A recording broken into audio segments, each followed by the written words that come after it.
everyone, Vanessa here today with today's prayer.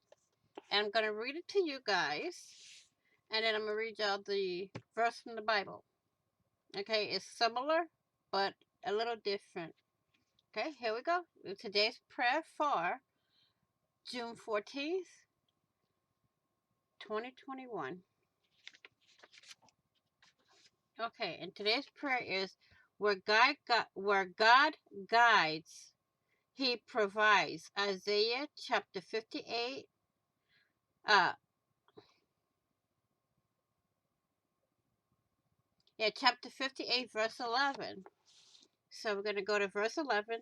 The Lord will guide you continually, giving you water when you're dry and restoring your strength. When you will be like a well-watered garden, like an ever-flowing spring.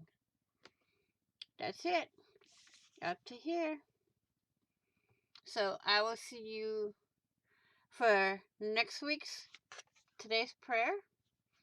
And please be blessed, be safe, and I will see you all in next week's video. Bye bye for now. Be blessed. God bless you.